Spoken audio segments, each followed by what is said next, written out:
His inventory space was filled after putting those items in. Finally, Roy took the short blade Fletcher used over the years to butcher countless animals.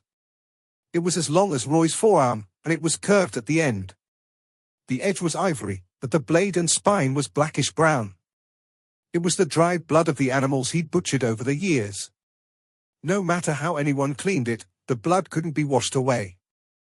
Uncle Fletcher, Seeger, and snotty brat. If I have the chance, I swear, I will cut that bastard's head off with this blade, Roy promised silently. I will avenge all of you. The battle with the wolf pack and grave hag changed Roy. His brush with death made him realize that he was no longer in the safe world he used to be in.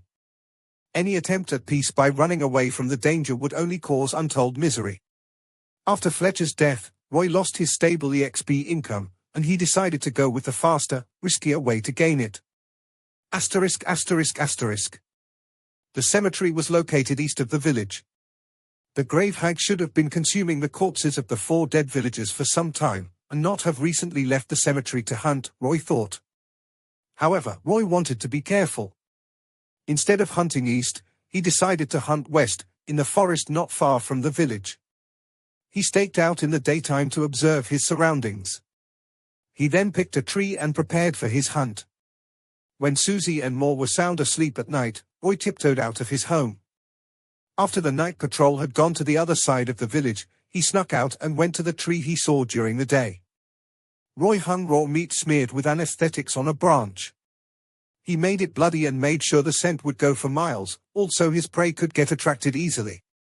When he was done, Roy scampered up the tree and lit the torch embedded in the branches.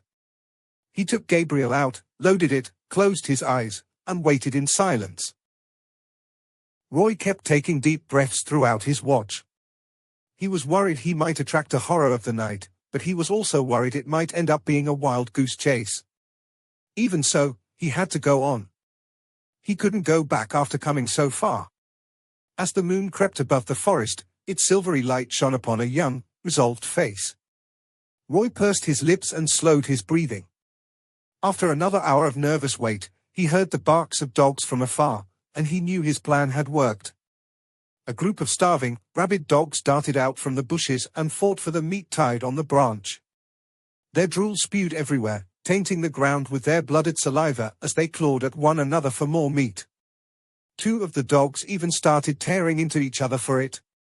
When they finished everything, they bared their bloody fangs at Roy, who was on the tree, and barked furiously.